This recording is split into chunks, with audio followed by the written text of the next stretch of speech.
All right, welcome back to the show. My name is Ryan Morrison, and today's guest is Hien Lam.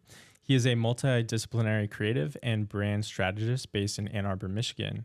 He's the co-founder of Huck Finch, a branding and webflow development studio that helps growth stage startups build authentic, impactful brands.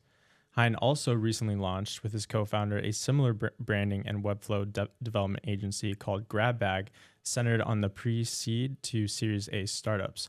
Welcome to the show, Hien. Thanks for having me, Ryan. I'm excited to be here. Awesome. I'm super excited to have you too. And, we've known each other for many years now. Yeah. And I was trying to remember, when was the first time we even met? Do you recall? It was definitely during COVID. I never remember that. I can't remember. I think maybe you were still in school, right? I think you were probably starting to graduate, getting ready to graduate. And then you were talking to me about maximize, maybe what the impetus and the beginning of it, conceptualizing it. And yeah, it's been a minute. Yeah, it's been a while. And so I'm grateful we've just been able to develop a relationship over time. Yeah. And I'd love to give people listening an opportunity to get to know you better. And because I think you are a really awesome person, but you're also providing so much value as a ecosystem supporter and a champion of the Ann Arbor startup ecosystem. So maybe let's take a step back and talk a little bit about your upbringing. Talk about, because you told me you're self-proclaimed mutt. So, your parents were living in Vietnam, but, they have different backgrounds. So maybe just talk a little bit about that and what it was like growing up. And you're actually from California too. So just tell us a little bit about that. Yeah, like you said, I'm from California, from the Bay Area originally. So both my parents came over from Vietnam.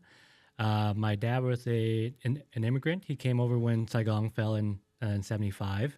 My mom was a refugee. She was a boat person. She came over in 81. And they met as day laborers. They were picking strawberries in Central California, and that's where they met. And they got together. And then like you said, I'm a bit of a mutt. So while they're from Vietnam, my mom is Chinese by ethnicity. My dad's half Vietnamese, half Japanese. So a little bit of everything. It's kind of funny because I usually get Korean when people take a guess. So they could have gone with any option, but they went with that one. So, but I get it. I think it's the hair really. And but yeah, the other thing about me is when I was one, my dad suffered a couple of strokes, so he was a paraplegic. So I grew up taking care of him while my mom was she was a caregiver to him officially. I spent my childhood pretty much taking care of him. So because of that experience, you mentioned my background, I actually, like any good Asian, I always jokingly say I had aspired to be a doctor because of all the care, the bad care that he received, and I was like, he deserves better, and other patients do too. And I want to be a doctor that can provide good patient care. And here I am now talking to you about brand. Yeah, it's quite the evolution. So I think there's a couple of things to kind of expand upon there. And I didn't know that situation with your dad. And actually, it's something that we share. I don't know if I told you that, but my dad is also handicapped. He's not a paraplegic, but he is bedridden. He lost his ability to walk when I was 13. Wow. Yeah. So I didn't know that. Yeah. That's so weird. We've known each other all these years, but we didn't know that about each other. Yeah. We needed to do a podcast to get to know each other better. So that makes more sense than studying healthcare in school, going for your master's, right? Yep. But let's talk a little bit more going back into California, because a lot of people, I guess, glorify California and LA and San Francisco as tech hubs. And you found yourself into tech through the branding side. So what actually brought you out to Michigan in the first place? Yeah. The big thing was, as I mentioned, I grew up with my dad being a paraplegic. So I pretty much was stuck at home all day long. If my mom was out working, cutting hair, I was at home taking care of my dad. So I was pretty much homebound, and that gave me a lot of alone time, but also it made me itch to want to get out of the house and travel and stuff. So when I was in high school, I actually got to go and live in Germany for a while. And then that just kind of led to the decision of I can stay home and go to school and go to a good school, obviously, like Berkeley, but it was just too close to home. And I just wanted to be able to expand my horizon, and I wanted to not get stuck in a small group of friends and just comfort, right? And I just wanted to be uncomfortable and be comfortable being uncomfortable. And I met somebody who transferred to my high school. He's from the Midwest, from St. Louis originally, and he was like, "Hey, I'm applying to Michigan. It's a good school. You should consider it if you're looking to leave the state." And so I applied, and then it just kind of came down to here and the University of Chicago, and this just ended up being the better choice for me. And after college, I left and moved to St. Louis for a few years. That's where I got my master's. And then after 4 years there, was ready to move on. My girlfriend, now wife, and I always anticipated we'd find our way back to California, which was why we stopped in St. Louis, because we're like, well, we would never actively choose to move here, so let's give this a try. And then found our way back to Ann Arbor and just have been here ever since. Wow. So that's funny because that's another thing that we share. So I'm also from California, Los Angeles. I think you may have known that. And then we both went to undergrad here at U of M, and then we both ended up staying in Ann Arbor. And now we're in the same circles, and we serve some of the same clients, but we also just have, same meetups and things that we go to, and we're always bumping into each other. So let's unpack more of the, your undergrad experience, because I think that it's really interesting how you studied Buddhism and history in undergrad. Then you went to St. Louis to basically get your master's in health tech. And then now we're going to get really deep into the branding part of what you do now. So just talk about that evolution of your career path and some of the things that you've learned through those experiences in school that have translated now into what you're doing with Huck Finch. Yeah, it's I've realized that something about me is I don't want to sound like I'm a hipster or anything like that, but I've always been kind of drawn to doing things differently. I always just kind of see if people are doing this, then how am I ever going to stand out? And I think maybe a lot of that is due to the fact that maybe I don't think very highly of myself, and so if I'm going in the same direction as everybody else, there's no way for me to stand out, right? I can get an A, but there's going to be someone who's going to get an A plus plus. There's no way for me to compete, essentially. So I'd rather be a big fish in a small pond, kind of that's always my mindset. And so when I came to Michigan, I knew I was pre-med, and I knew also most people who are pre-med are going to major in biology or going to be in engineering. There are very particular majors that they all gravitate to. And so immediately I crossed those off the list. I was like, I'm not doing these, because out of 1,000 applications, I'm never going to stand out on this thing. I need to stand out some way or another. And then the other part was it too. I was like, I don't want to take nothing but science classes. I want to be a well-rounded, doctor, which was always still the intent, right? And I looked at it as the experience with my dad and his care. I was like, I'm pretty sure all those guys and women who, took care of him went down this deep science background and still gave him, not the best care. So I was like, let me try something different then, because it's not working that way. And so I always gravitated to history. I always liked it. And then I needed an extra credit to be a full-time student. So I was looking for a class, and I saw Intro to Buddhism, and I was like, hey, I grew up Buddhist. This should be an easy A. I think I got a B plus, which was kind of disappointing, but the good news is I ended up really falling in love with it from a philosophical standpoint. Growing up, I never really cared for the rituals of it. I just did it to do it because that's what any kid's gonna do. But it was after learning more about the actual teachings behind it and the philosophy that I became really enamored with the philosophy. Yeah, I wanna hear more about that too, and what you've learned about Buddhism through now thinking about it from a philosophical standpoint. What I know about Buddhism is that it's a lot about separating yourself from your ego, right? And there's the Eightfold Path, and there's other things like that. So what could you tell us about what you know about Buddhism and how the philosophy kind of informs like your day to day, and if you want to talk about how it informs branding and stuff like that too, I'd be really curious to hear your thoughts. Yeah. So the most important thing in Buddhism is the idea of samsara, and samsara is it's the Sanskrit word for suffering, and if there's nothing else in the world that connects each and every one of us as human beings, and more broadly in the Buddhist terms, like sentient beings, is that we all suffer, right? Like in some way or another, we all know suffering. Like whether our sufferings may differ, but like we can all understand like the idea of suffering. Like if you found out that what someone that I love passed away, like you can understand that suffering in some capacity, right? And that's something that connects us all. But the thing that leads to suffering is our desire to hold on to things, believing that they're permanent, like they'll last forever, right? So at the end of the day, with Buddhism, like the thing that it teaches us is that the world is impermanent, and it's our fixation on things, believing that they're permanent, that leads to our suffering. And the root of Buddhism is teaching you to let go of things and just focusing on the fact that life is impermanent.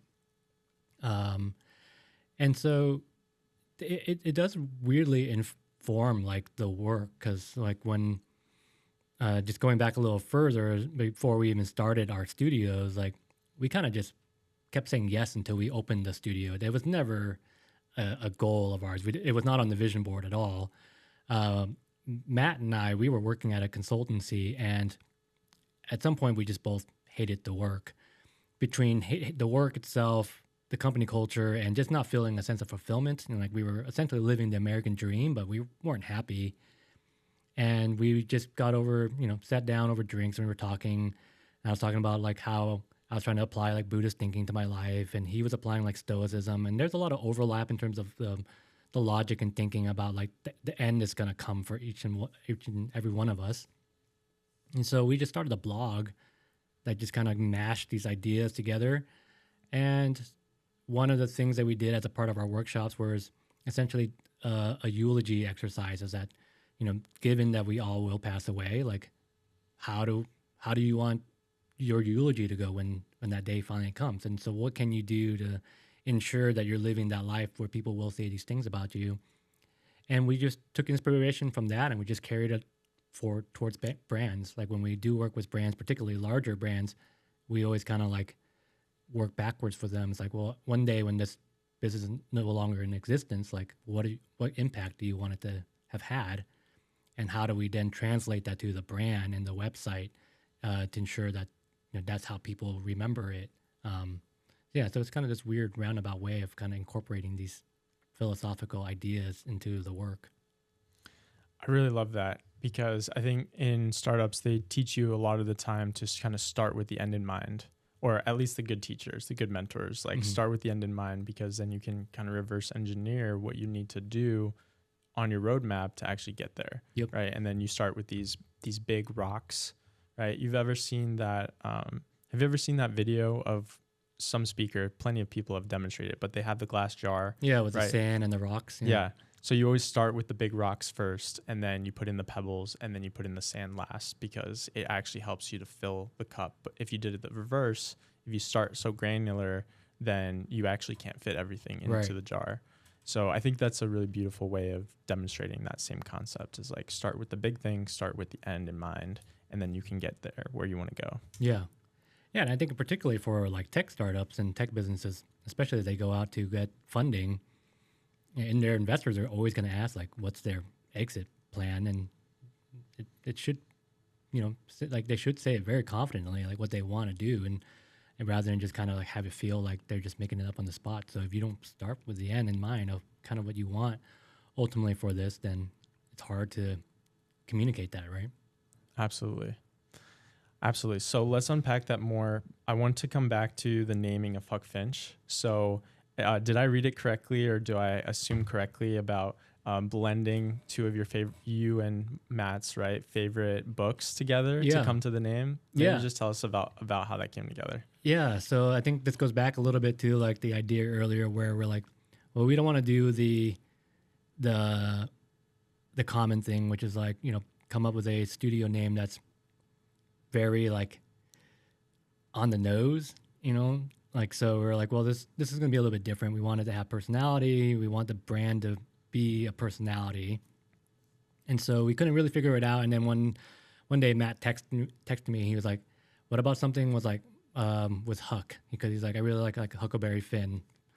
And I was like, at first I said Guy Montag from Fahrenheit 451 because I really like that book and that character. But then after saying it, I was like, well, now there's an H, there's an M. We're both H and M, and I was like, I don't want people associating it being that. And then I was like, what about Scout Finch? Like, let's go with that instead. And because I just always was drawn to Scout. I know most people when they hear Finch, they're like, oh, Atticus. And that's exactly one reason why I wanted to be about Scout, because people don't think about her immediately. But for me, she's always the one that stands out in the book because she's just very like who she is. She's, Atticus is very principled. Like, I appreciate that about him as a character, but she's strong. She stands up to people. She stands up for what's right in her mind, and she's also just rebellious. And I just like saw a lot more of myself in her than I did in Atticus. So I was like, so that's kind of how we combined the two names together. That's right. And that's Scout Finch is from To Kill a Mockingbird, yep. right? Yeah. Okay, cool. I think it's genius, and it really comes back to something that you've been living through your life. That common thread is that you wanted to do something different. You wanted to stand out, and so I think that really resonates in your brand with your company, and I think that's a nice segue into talking about personal brand versus company brand. So, I think you know both really well, but let's talk about company brands. So when someone is at the stage where they're starting to think about brand, right? What are some of those early steps that they can do? Because you said it in one of your earlier podcast episodes, bourbon and what was it? Brand. Bourbon and brand. Yeah. So I heard in one of your previous podcast episodes, we were talking about it's so much more costly to have to redo your brand and relaunch it and change that perception in so many people's minds. So if you can, try to get it right from the start. So what does that start look like? If a founder is lucky enough to come into contact with you early enough in their journey before things are super set in stone, what are those early steps that they can take? Yeah, the one of the first things we always ask as a part of our exercise is, if your brand was a person, like, what would they be like? Like, what would they look like? What would they sound like? And ultimately, like, how would they make people feel? Like, what value are they bringing, to their community? And I think that speaks a lot to kind of like the brand that you can create and want to make. And then what I always love to do is take the value part of it and figure out a way to like, well, how do we like visually and like verbally and message wise, like communicate this, in a almost like subliminal way. And so it's not on the nose, because when it's on the nose, it just feels like, oh, like it doesn't feel real. But yeah, you just really want to elevate it in a subliminal way as much as possible, because I think the best brands are the ones that make you think and feel what they want you to think and feel about them. Like Duo, for example, we're here in Ann Arbor. Like part of the value prop of Duo is the ease of it, right? Like that dual factor authentication, how easy it is. And so the brand itself should and look and feel very easy and very chill, like relaxing. Like it'd be very weird if the value is selling ease, but then like every other cybersecurity company was just selling like this like doomsday, you're gonna get hacked, like everything's gonna get breached. It just like flies in the face of the ease part of it. So like why don't we just lean into that as part of the brand? And so for us, like, neither Matt and I are designers by trade. We didn't go to school for it. We are non-designers in the designer world, basically. And so part of that could be viewed as a weakness, or we can elevate it as a strength. And so we elevate a strength by saying, like, let's just do basically the opposite of what every agency is going to typically do, to say that, like, hey, we're not trying to be like another agency or studio, because we could never be that. Like, we don't have the background. But that's exactly why you should probably want to work with us, is because we're not just going to give you the same result as any other agency or studio can, because, you know, they're just kind of essentially, I don't mean this like in an insulting way, but essentially kind of carbon copies of each other, right? Like, they just kind of all work and function the same way, and we don't. So let's just call that out. Right. That makes sense. And, you know, that was something that you came and hosted a workshop with us once last summer for our Catalyst program, which is, for those who don't know, helping college students graduate with a degree, a business, and a career as an entrepreneur. And something that really stuck out for me was that there's a difference between like brand architecture and like the actual brands. So, you know, if you're building something huge, which so many founders are trying to build a big vision, but you have to be careful because you don't want to dilute your message to your core audience. And I think early on in startups in particular, they're trying to figure out who's my ideal customer persona. Who is that? You know, who am I messaging to? And then how do I want them to feel? And how do I want them to talk about me? And those different branding elements. But, you know, you taught me that in the market for our company, Maximize, it was like a little diluted because people saw us as the community that was helping students, but they didn't know of all the things that we're doing specifically on video production. And like now we have a podcasting service and these other things. So we had to split up our brand into these different elements to reach those audiences. So I guess that leads me to, you know, like, what are some of those most common pitfalls that founders make early on when they're establishing a brand? Yeah, I think the biggest one always is they view the product that they're building as the brand. And that's the most common pitfall that a startup will fall into. And the most common reason why they have to rebrand is because the name is so connected to this product, or all the messaging is related to this product. And then the moment they try to get into a new market or they're trying to launch a new product, it just won't work because people are just like, you know, it's like if Duo, for example, we've been talking about them, like if they realize that they want to open an ice cream shop, like no one's going to go like think of them like, hey, let's go to Duo, like let's buy their ice cream. And that's obviously the extreme example, but like it's just, you know, they are what they are, which is like they work in the cybersecurity space, like, but because they're in cybersecurity, they can expand beyond just the dual factor authentication if they want to, because they can just still play in that. But yeah, that's the biggest one. It's like we always have to remind people to split. Okay, let's jump back into the kind of pillars of a brand.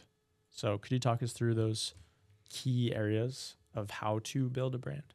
Yeah. So I think first thing is, like with anything, when people say brand, they immediately associate it with like a couple key things like a logo or whatever. And like they're obviously important elements of a brand, but they're not necessarily pillars. Like there's nothing memorable about a logo until you make it memorable, right? And you have to build that brand equity to add like cachet and value to it. And then the story always goes that like Phil Knight hated the Nike logo when his secretary created it, and it really meant nothing until, you know, it meant something, right? So, but with that said, like some core brand pillars that you'll need are a brand promise. So essentially, like, what is the promise that I'm going to fulfill as a brand if you use my product or use my service? And then, you know, that the messaging all in your marketing has to communicate that promise, both to your potential customers, your partners, your potential employees, and then your product has to fulfill that promise. So that's where those two have to live together. And most of the time, brands either have really great marketing and the product does not fulfill the promise, or the product is really great, the promise is fulfilled, but they can't get anybody to like convert, right? So you got to find that balance of the two. The next would be your brand pillars, which essentially is like you have this brand promise. So how do you now communicate that brand promise? And it's in addition to communicating the brand promise, it's also communicating like how you're doing it differently too. Because the thing you'd also have to recognize is that you're not the only one doing what you're doing, but you're the only one doing it the way that you do it. So you might as well like speak up the things that are about you that are unique, but also ensure that they're messaged in a way that would resonate with your audience. And so brand pillars, usually I like to think of them as three different like key messages that support like your brand promise. And then from there, it's really about taking all of that and coming up with like a messaging strategy of how you then communicate this to your customers. And there's a chasm that you're trying to bridge, right? So you have to keep asking yourself like what needs to be translated? What's going to get lost in translation? Where are they going to get confused? What minimum amount of information do my audience need to have already for them to even understand what I am talking about? And so you really got to like think through all those things before you can come up with a clear message that you can communicate to somebody. An example of this would be I spent a summer in Nepal when I was in college. When I was still pre-med, I was trying to do something that looked a little different. And I started a vaccination program for orphans there. But in addition to that, I started a health education program for these orphans. Big issue is they don't have the same vaccines that we do here, and they end up dying from just waterborne diseases and things that we take for granted all the time. And so the program was like, hey, since you're interested in healthcare, like, do you want to create a health education program? I was like, sure. Would this be the first one? And they're like, no, other people have been doing this, but you can make your own version of it. And again, like back to the, why am I doing the same thing everybody else is doing? Like something. So I was like, well, if everybody else is doing this before, then if it's not working, why would I do that again? They're like, what I realized from my own personal background and was that these kids don't have an understanding of biology the way that we do, right? Like if you go to a 5 or 6 year old kid now in America or in the Western world, if you said the word germ, most likely like 9 out of 10 of them are going to know what the hell that is, but not in Nepal. Like not because they're not educated or smart, but it's just not part of the cultural realm, right? So I was like, well, like I could sit here and talk about germs all day long with them, but if they don't have this basic foundational understanding, like all of this is going to be lost. So I had to translate it to talk about like there are spirits in their hands, and there are good ones and there are bad ones, and they need to wash away the bad ones before they eat, or else they're going to make them sick. And immediately they grasped that. They understood what I meant. And so that's just a weird example to kind of explain it. Like, you know, the intention was good there about teaching anybody about germs and like washing your hands and what it can mean for you if you don't. But if I didn't take the time to realize and understand that, hey, these kids are never going to understand this, then I could have honed that education program as much as I wanted to. I could have poured hundreds of hours into it, but it was never going to resonate because the key thing was I was trying to speak a language that they didn't speak. Right. Yeah, you got to meet your customers or your, in this case, audience where they are. Yeah. Right. And speak in ways like, I was listening to an Alex Hormozy video recently. I really enjoy his stuff because he's a Stoic and he's also a business philosopher. Mm-hmm. So he speaks in these, ways that I guess Aristotle might speak, but he's just a businessman, right? And what he was saying is that your goal as a business owner should be to know your customers' problems so well that they believe that you've actually experienced it yourself, right? Mm-hmm. And in some cases you will, in some cases you won't. You become passionate about a problem, but they want to believe that you are an authoritative expert, right, on that problem, and that you've already anticipated their problems, you've already anticipated their objections for it. And if you know them that well, then they're going to immediately trust you, and trust that you can help them, mm-hmm. right? Do you have any thoughts on any of that? Yeah, I mean, it's so true. At the end of the day, like it's all about building trust and confidence, right? Like,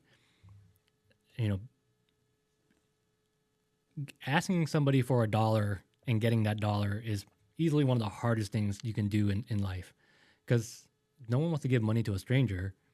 And the only way that you can build trust and confidence is through your ability to show that you understand their challenge, their problems, their pain, and by doing so, then that means you probably have the solutions to that because you can speak to it so well.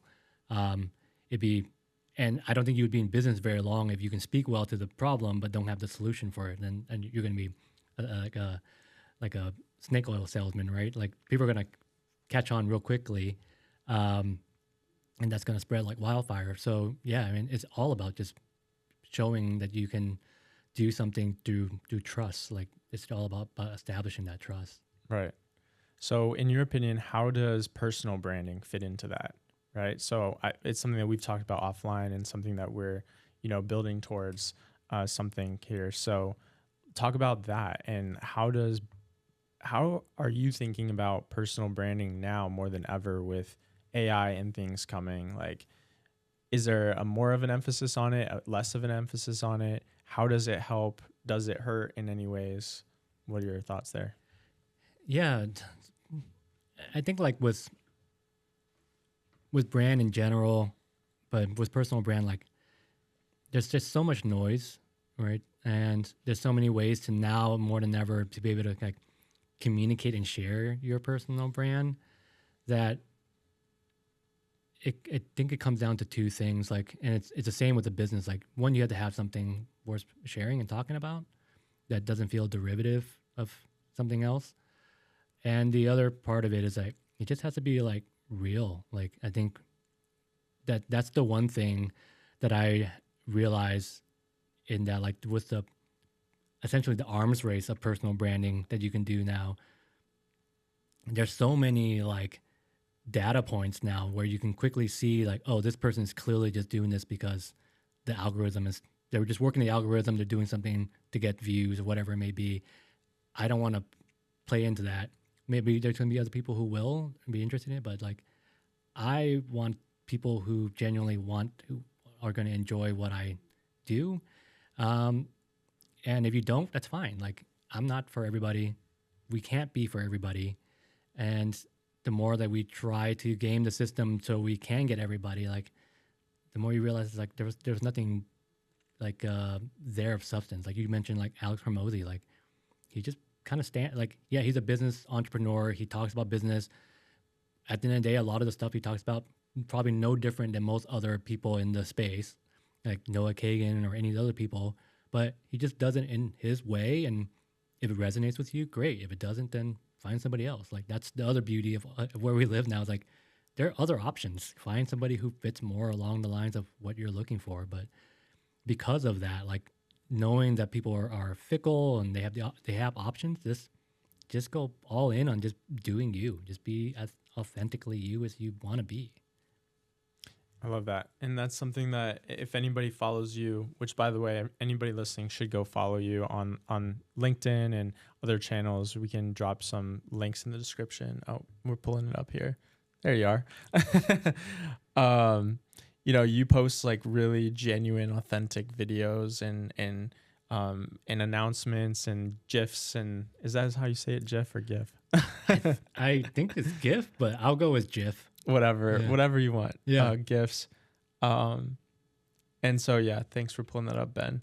And I think that's what does really stand out is that, you're not afraid to drop, maybe an occasional F-bomb or something, just like, who cares at the end of the day? Like, just be you. And if people want to work with you, great. And if they don't, like you said, there's options. Yeah.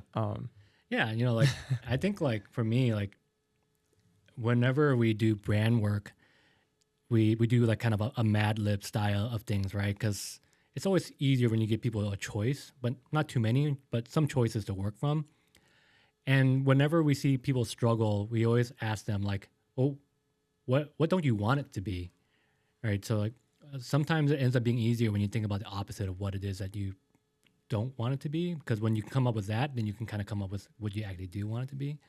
And so like I always kind of look at it through those eyes all the time. And whenever I'm on LinkedIn or anywhere and I'm like, ugh, I hate this, then I just make a mental note. It's like, I'm just going to do the opposite of it because I don't like it. There's probably someone else who doesn't like it. So I'm just going to write something content-wise that might cater to somebody else. And if someone, calls it out, like in a positive or negative way, then still something. But I just don't want to like just fall into the noise, right? Like we just want to stand up from the noise. But a lot of people say that, like, but then they all end up just wanting to go with the flow because it's easier. So yeah, it's one of the weird, funny things with working with startups. Like usually when you ask them like, well, what does the brand look like? A lot of them will say like, oh, we're bold, we're innovative. And you try to give them a bold and innovative look and feel, and they're like, ah, that's too bold, which makes sense. You know, like it's in brand, like you always try to, it's that push and pull of like, I want to force you to wear, what's the imagery is like, oh, you're going to a black tie event. I want you to wear a red suit with a red tie. You're going to stand out, but that's almost standing out too much. And so what you want to find is the ability to like, well, why don't you just still wear the black suit, but wear a red tie? Because that way you'll stand out a little bit. So it's just that little bit of difference that will make you stand out. But but as a designer, you want to first try to push them to the red suit first. And then you're like, all right, how about we compromise on the red tie? Right. That makes sense. So I guess that brings me to like, what do you think is like the greatest opportunity in terms of brand over the next 2 to 3 years? And does AI inform that at all? Or what's your opinions if, for people who are curious about brand building? I think like, obviously I don't have the answers. I think the biggest opportunity is obviously use AI, right? Like it's here, it's gonna stay, like incorporate it into your life and your work, because there's opportunities for it to like make things more streamlined and easier for you, so you can focus your time on areas that are more productive for your work and more impactful. So with that said, I think the more that individuals can lean into non-AI stuff, I think that's a great opportunity for brand, because I think it's almost kind of like people who are into like vinyl, right? Like there's just going to be people, I think, that more and more are going to be like, I'm oversaturated with AI. I just want to like have a real interaction with real people and read real content and see real work. That I think that's going to be the greatest opportunity over the next 2 years, is that like the more, we're still in the infancy of AI. Not everyone has adopted it yet, but I don't know about you, but for me, like whenever I see like these stupid AI like trends where people put like themselves as a toy or whatever, it's cute and all, but like it's also so stupid. It's like great, you saw someone else do it, now you're doing it. Like what is that for? Like why? So you can write a LinkedIn post saying that you did it? Like no one's paying attention to it, and if they are, they're just annoyed with it that you're doing it, right? So just like using, it's like AI is in such an infancy right now that I think we're just going to get oversaturated with it, and people are just going to like want to get away from it, So it's like kind of now seeing some Gen Zers using like digital cameras or like even cassette players, because they're like, they just want to play with something that's somewhat analog, because their life was, they were born and in the digital age, everything in their life was digital, and they're like, oh, there was something before this, let me play around with that, that's kind of cool. And I think we're gonna like push so far in the pendulum to AI that everyone's just gonna want to like swing back the opposite direction. Be like, can I just get something that's non-AI related, please? Like I just want something real. Yeah. I think that we're in the same boat on that front, is that's where things are going, but people are going to get sick of it really quick. And you can already hear some people, right, talking about that. So I'm fascinated to see, how everything shifts, because it can happen so fast too. That's the thing, is that the speed of innovation, the speed of execution, the speed of getting new ideas out there is just so much faster now, that it is harder to break through the noise. It is harder to get something out there, because now the playing field has been leveled a little bit in a sense. The barriers to entry have all been decreased. Yeah. And the other thing too is, because it's in such an infancy, that like nobody can really speak of AI in a real value prop way. Like they just say like powered by AI. I was like, what does that mean? Like how does that make how does that solve my problem, right? We're going back to that problem solving. How does that solve my problem better? Like, no one's been able, I don't think, no one's been able to clearly articulate how AI is making the solution better to solve somebody's problem. And maybe it's because there isn't an answer to that, like a real answer. Or maybe someone is just assuming that like the buzzword is AI, and so they're just sticking with AI. But yeah, so but because of that, like I think we're kind of in this like Wild West like world of AI now, where like no one really knows what they're doing with AI, and no one knows really how to utilize AI, and so it's just kind of like a big mess, right? So like it makes it that much harder for it to really kind of like become really truly meaningful. And as you said, like things are changing all the time. That like what we might be using for AI today might not be necessarily be a thing for tomorrow, because that's all gone now. That's not even a thing anymore. Yeah, totally. I think you're right. A lot of people are experimenting with it. I think some people might know better than others where it could lead.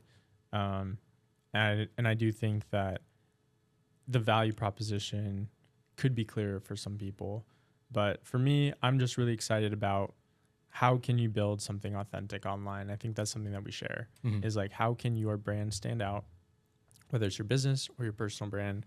And I'm really curious about how can leveraging that personal brand, because everyone has one at the end of the day, but I think there's a difference between, people knowing you and like knowing what you're about, but then actually like you like really taking it seriously and investing into more people knowing about you and what you can do.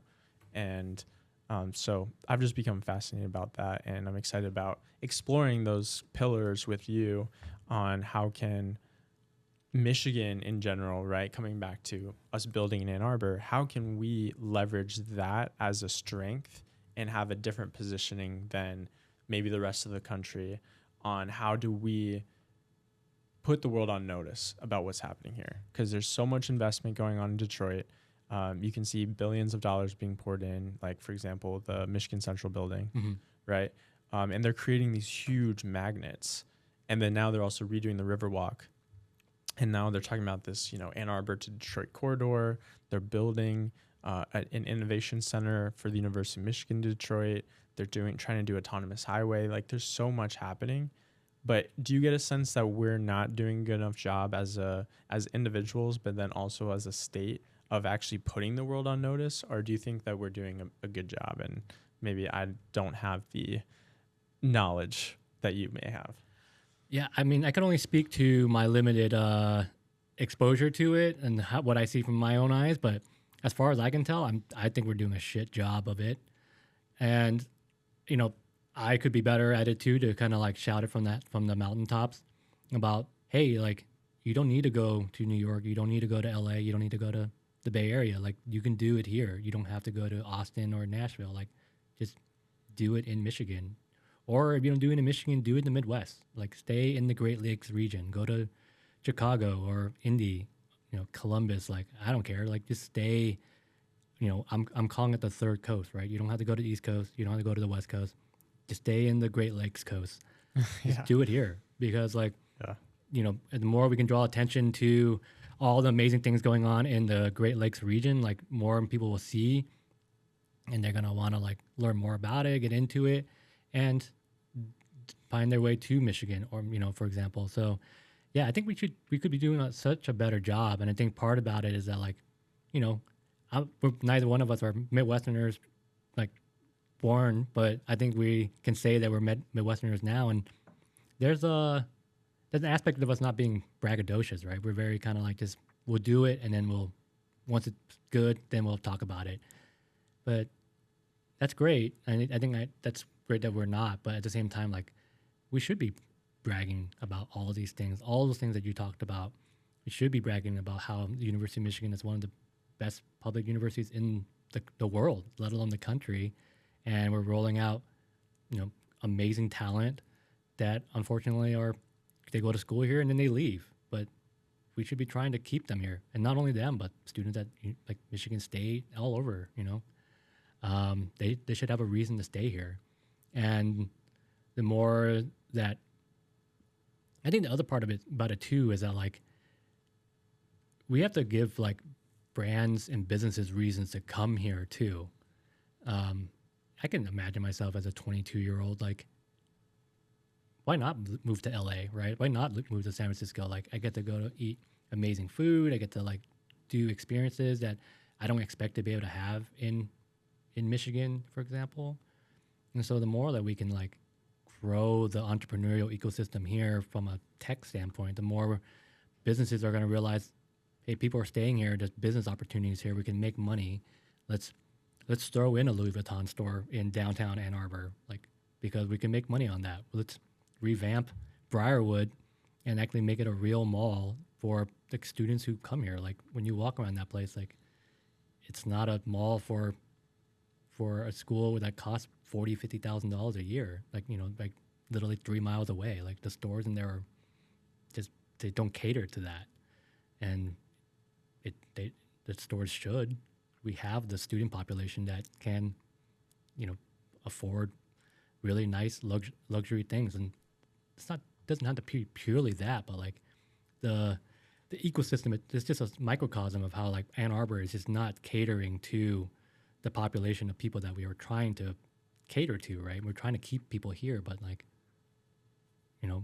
aside from liking living in a small college town, like, that's close to a cool like metro area like Detroit, like why would a 22-year-old stay here?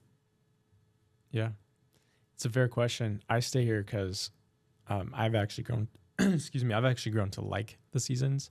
I love Ann Arbor spring summers. They're the best that I've ever experienced. It's like very chill, but also there are hustlers here who are building and trying to put us on the map, right? More so. And I think the university is a huge pull, but like there's so many startups coming out of here that it's actually insane how many companies are coming out of here. And the problem is that they're leaving for the coast because there's more early stage capital there, right? So we need more density and we need those magnets for reasons to stay.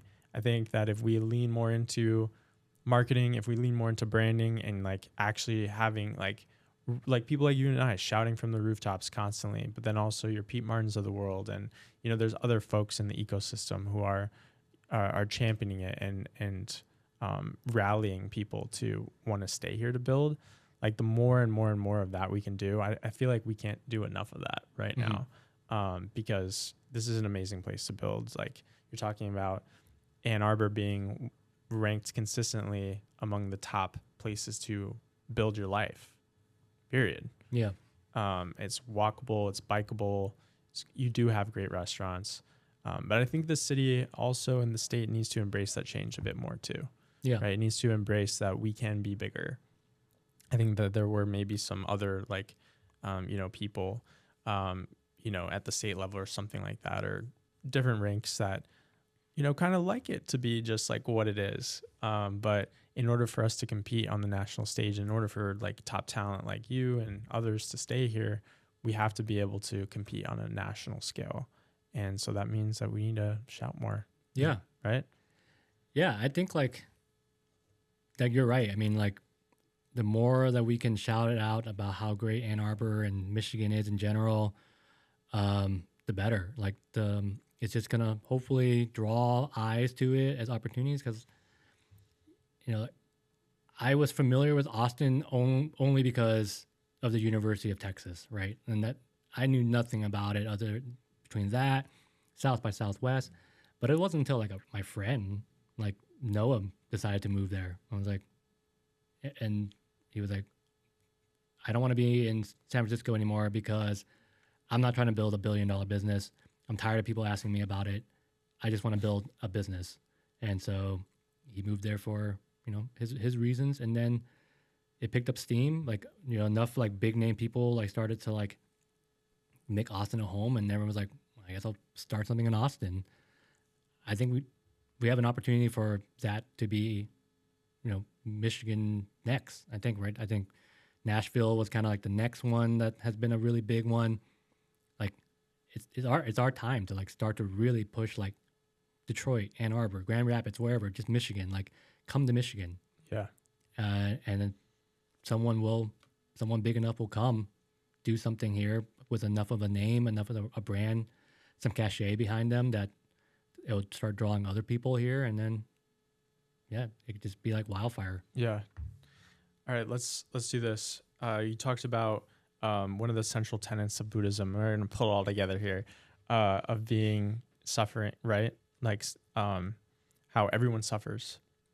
And then you said one really powerful exercise you went through was like for branding the eulogy of what do you want people to say about your company at the end of its life, right? Mm-hmm. So let's take it to Michigan. And if you want to do Michigan or you want to do Ann Arbor, totally up to you. But what do you think the quote unquote eulogy of our startup ecosystem is, such that, a 3 to 5 year, even 10-year horizon, right? Because I think we're getting there. Mm-hmm. So what do you think is that eulogy? My immediate thought for the Michigan tech ecosystem eulogy is that we end up being the blueprint for other states with a similar history, similar background as us to build up their tech ecosystem as well. And I think that's like such a key thing about the Midwest in general, is that there is such a sense of community and a sense of like giving, unlike California and unlike New York, where it's very much like dog eat dog. I'm going to try to get something out of you first before giving to you, if I'm ever going to give anything to you. Here, it's like people will get their shirt off their back to you, and I think that's just part of like the DNA of the Midwest and of Michigan.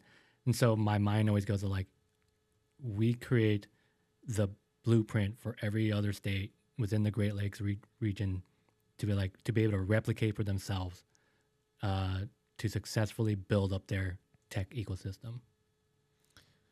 I love that. I think that's exactly what we should be doing. And, leading with those Midwest values, giving first, being collaborators over competitors, right? Because I think generally there's folks that you and I both know, like Ted, for example, Midwest House, who are trying to build that collective consciousness around Midwest vibes, right? And Midwest innovation. And I think we have a great opportunity to, as the heartland, to be able to elevate an entire region, not just a state, right? Which I think is really exciting. So yeah. I mean, I like to think of the Midwest like more similar to like Europe, like the EU in a way, and that like, sure, you have Germany, France, like Italy, all these different countries, but they're, for the most part, they're easy to travel to each other, and they're all part of like a bigger EU union, right? And that's kind of like true for the Midwest as well, where it's like we can drive from here to Chicago in 3.5 hours. We can drive to Columbus in 3.5 hours. I think Indy is about 3.5 hours away as well. Like all these places are within arm's reach of each other. Like with that in mind, like we should be trying to build a network, try to be collaborative, and trying to grow this community and support each other, because we're more likely to be successful. Unlike California, where like to get from San Francisco to LA is an 8-hour drive at least, and New York is kind of on its own island, and it wants to be. So yeah, we have this built-in advantage. We might as well take advantage of it. Yeah, we need that high speed, yeah, right, train or whatever rail system. We do to be able to, if I want to go to invest in Detroit one day, and then the next day in Chicago, and then the next day in Indianapolis or wherever. Right? Like it can be a day trip. Yep. If we get there, I feel like that's the connectivity piece that we need to really elevate the entire region. Yeah. So hopefully if anyone's listening that, can advocate for that or, make that kind of thing happen, there are people who are hungry for it, right? Absolutely. Yeah. Yeah. Cool. Well, let's go to this. So let's pull up Huck Finch, and then we'll also pull up Grabbag. So do you want to give us a quick lowdown on what it's like working with Huck Finch, how people can get in touch, and what the steps are for doing that? Yeah. So with Huck Finch, as you mentioned at the top, like we work primarily with growth and late stage tech companies. So think your Series B, Series C. And the big thing there is that we're working with a marketing team. They need to have a website that scales, that they can run campaigns on very quickly. But most likely the site is not built for that. It's not built for ease. And it's a common thing. But when I think about a website user or visitor and the user, I always think of not only the people visiting the website, but the people using it, right? And I think a lot of agencies and studios don't have that in mind. And so I'm really trying to like build a website that can scale and grow with a startup at that point. Well, a tech company at that point. And so, yeah, that's kind of like what we do at Huck Finch is really kind of helping growth and late stage companies establish like a website that's as seamless to use as possible. Absolutely. So, and I mean, something that is always going to be true of working with you and Huck Finch is that they're going to get authenticity. They're going to get their brand like that really resonates with their users because you spend a lot of time. You have a really great process from what I've seen to be able to really make that website resonate and make it functional. And so I think your work is great. And hopefully some people will be able to check it out and get in contact. Talk to us a little bit about the inspiration for Grabbag and what the difference is between that brand and the Huck Finch brand. Yeah, so Grabbag is for early stage startups. So like think your pre-seed to Series A. We're in the early stages. Well, not early. We're in the process of launching a website builder, like a splash page builder for really early stage. So startups who are like in ideation phase, in stealth, maybe they don't have any kind of funding whatsoever yet, but they need something that looks professional, that can kick ass. Then they can use our website builder and get something up and going, hopefully in a couple of hours versus like grabbing something off of Wix or Squarespace. But Grabbag came about because we were serving these early stage startups underneath the Huck Finch umbrella, but we realized that based on that inability to explain that we understood their problems, we couldn't really talk to both a startup and a tech like a enterprise tech company because they have very different problems. And so rather than trying to force a round peg into a square hole, we're like, well, why don't we just start a second studio and that just specifically geared towards early stage and their needs. So what we've done is we've created like essentially grab bags, like little packages where they're very much geared towards where in the startup roadmap journey is your startup, what are your goals and objectives, and we're going to give you a brand and a website that gets you there. So are you trying to raise your first round? Are you pivoting because customer discovery has led you to realize that your value prop is totally off or your market is off? Like, are you pivoting? Whatever those particular core things a startup is going to do, we have a package for that. So it's very much geared towards that versus just like saying like, oh, I can make you a nice looking website for your startup. It's like, I look at a website as a business tool. Like it needs to serve a business. It should look nice, obviously, but like when you make the website look good, a table stake, then it really forces you to have this wonder like, well, if any other studio, other agency can make a good looking website, what else am I bringing to the table? And it kind of goes back to like my original thing about being pre-med, where it's like, well, if everybody is gonna be a biology major, like why would a medical school pick me? Right. So it just forces that conversation of having to ask yourself, well, what real value do I bring beyond just making something look nice? And the real value is, I've never created a startup myself, but like I've worked with enough startups to know what the process is like. And I know what you need because I've seen the back end of it on Huck Finch's side of what a growth, Series B, Series C tech company needs.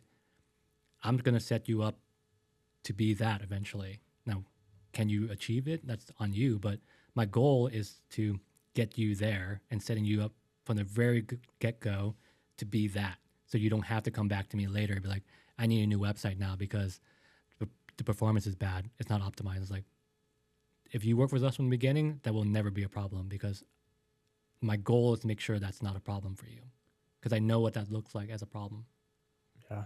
Yeah, you've worked with so many companies, so you know how to anticipate their challenges and where they're at, and sometimes maybe even tell them like, hey, you told me the other day, like you're going to need that pricing page, Yeah. right? So might as well build it into the start so that you don't have to come back and, you know, it's like about creating those efficiencies for those founders. So yeah, efficiency and keeping the momentum going too, because a lot of times like, and then, you know, I've been at fault of this and it's been a learning lesson is that like,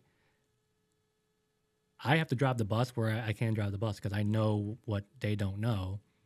And I can't just rely on a founder or a startup to be like, oh, can I get that pricing page now? Like, by the time they tell me they needed it like 2 weeks prior. And by the time they're going to get it, it's going to be a month by the time they realize they needed it. When they could have just created it, just let it sit there.